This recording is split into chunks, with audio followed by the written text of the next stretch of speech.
Welcome to IPTV. రెండు రాష్ట్రాల సరిహద్దు ప్రాంతంగా ఉన్న రోడ్డుపై వందల సంఖ్యలో ఇసుక లారీలు తిరగడంతో రహదారి పూర్తిగా ధ్వంసమైపోయింది. దీంతో వాహనదారులు తీవ్రంగా ఇబ్బంది పడుతున్నారు. ఇంతటి పరిస్థితుల్లోనూ అధికారుల స్పందన లేదని ప్రజలు ఆగ్రహం వ్యక్తం చేస్తున్నారు. ఇప్పటికే ప్రజల ప్రాణాల మీదకు తీసుకెళ్లిన ప్రమాదాలు పలు వార్తలుగా వెలుగుచూశాయి. అయినా ఇసుక దందా ఆగడం లేదు. జనచైతన్య పరిరక్షణ వ్యవస్థాపక అధ్యక్షుడు రాయపూడి యేసురత్నం మాట్లాడుతూ త్వరలోనే జిల్లా స్థాయిలో పెద్ద ఎత్తున ఉద్యమం చేపడతామని హెచ్చరించారు. అధికారుల నిర్లక్ష్యం వల్ల ప్రజల ప్రాణాలకు ముప్పు ఏర్పడుతోందని, వెంటనే ఇసుక లారీ లావాదేవీలు ఆపాలని కోరారు. రాజకీయ పార్టీల మద్దతుతో ఉద్యమం ప్రారంభిస్తామని తెలిపారు. రాయపూడి యేసురత్నం జనచైతన్య పరిరక్షణ సంఘం వ్యవస్థాపక అధ్యక్షుడిని.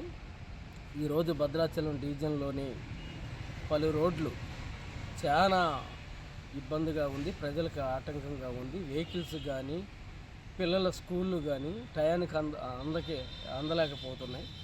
అదేవిధంగా ఇవాళ భద్రాచలం నుండి నియోజకవర్గంగా ఉన్న వెంకటాపురం వాజేడు దాకా చాలా దారుణంగా ఉన్న పరిస్థితి ఉంది. ఇవాళ ఇసుక లారీలతో ఒక వ్యక్తి అయితే ఇవాళ రాష్ట్ర ప్రభుత్వాలు ఆంధ్ర కానీ తెలంగాణ కానీ ఈ రెండు ప్రభుత్వాలు నిమ్మక నీరెత్తినట్టుగా వ్యవహరిస్తున్నాయి. ఇప్పటికీ దరిదాపుల ఒక 5-6 సంవత్సరాల నుంచి రోడ్లు పాడైనప్పటికీ వాటిని ఆంధ్ర గవర్నమెంట్ కానీ తెలంగాణ గవర్నమెంట్ కానీ వీటిని చూసిస్తున్నట్టు ఏజెన్సీ ప్రాంతం గిరిజన ప్రాంతం అనే ఒక వివక్ష చూపెడుతున్నట్టుగా మేము భావిస్తున్నాం. భవిష్యత్తులో ఇదే విధంగా ఉంటే రాష్ట్ర ప్రభుత్వానికి తెలంగాణ ప్రభుత్వానికి తీవ్రమైన ఇబ్బందులు ఎదుర్కోవాల్సి వస్తుంది స్థానిక ఎన్నికల్లో.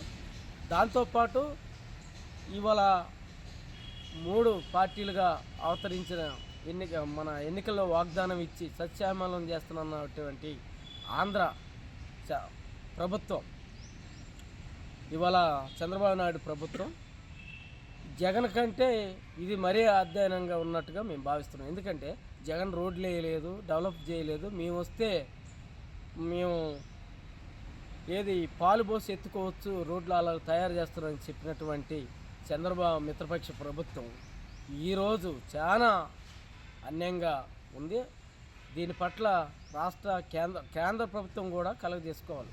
ఎందుకంటే ఇవాళ అంతర్జాతీయ